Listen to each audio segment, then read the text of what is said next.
Stop it! So first things first, when making any short film, you need an idea. And this was a very basic idea I came up with one night. I was just thinking, how's the kind of simplest way I can tell a story in the format of a single take film, because I like the idea of a single take film. And I hadn't come up with the actual idea of the characters yet, but I did think of how I could put close-up shots inside the frame, so I could keep them the main shot a single take, but then the others could be other takes that could be intertwined with the short film. So for writing this film, I knew it would pretty much be mostly dialogue. There's some actions that take place, but overall it's just a conversation. So in preparation for this, I read some of the chapters of this book. It's just a kind of like screenwriting book that I literally found at a recycling station at my college. And there had some dialogue chapters in it which I thought would really help me, and it did. It basically went through the different problems you can face with dialogue writing and how you can avoid those problems in your character's motives and stuff like that. So this was actually really, really useful for making this script, and without it, the dialogue may have been not so strong, and therefore the film might have not been so strong. See then, I may have convinced you that I was your friend. You convinced me that you were innocent. I really wish you weren't the guy. But I know what you've done. My feeling to bring you down far outweighs our friendship.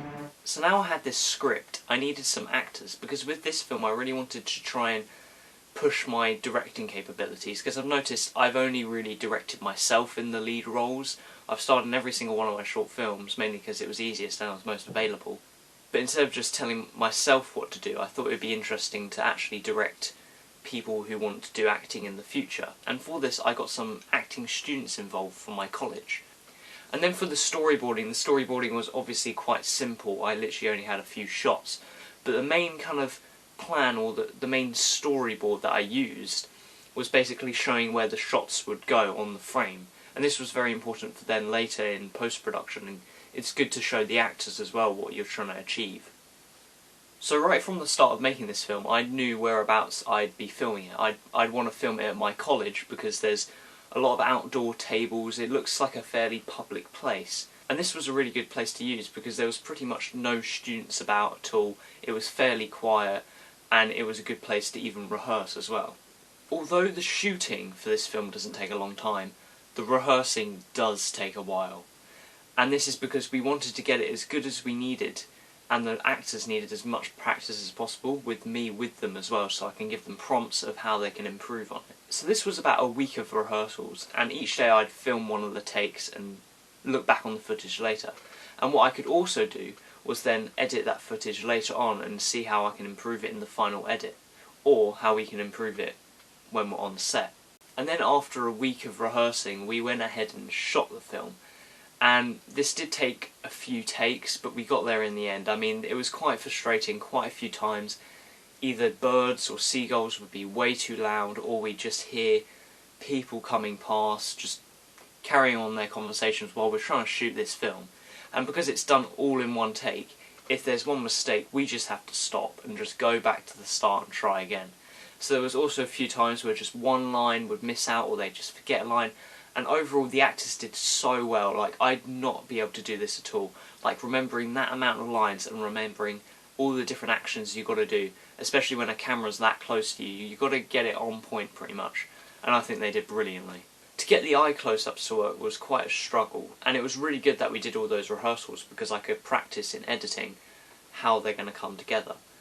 And the problem was that although I could give them cues looking on my phone, the footage that we just did of me going, now look down, now look up, now look this way, it's just not visual enough for them. And so what I did, I got this kind of old tripod leg and put a yellow cap on the end, and what I'd do is I'd be looking at the footage off camera, and then I'd have my arm and I'd just move where their eyes need to look. And this worked out really well in the end, and I was surprised how well the eyes synced up.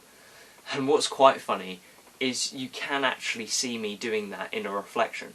If you look closely in JJ's close-up of the eyes, I'm just a bit out of focus, but you can see my arm moving up and down and in sync with his eyes. But it's so small you don't really notice it, so it's fine. But you will probably notice it now.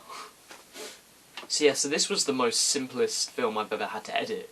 It was pretty much just get the single take that we wanted, and layer on top the different shots which would go inside the frame. And because I knew how simple the editing was going to be, I thought I'd just do a bit extra and do some colour stuff. I basically went on to colour adjustment, went on to the shadows and kind of just experimented with different colours I can try. And the final result was just a kind of like blue, kind of cold feeling film. But this final result I just feel like makes the film pop a bit more, and it just makes it look more kind of cinematic and kind of more tense. And the only other colour thing I did was I slowly desaturated the gunshots to get to eventually black and white.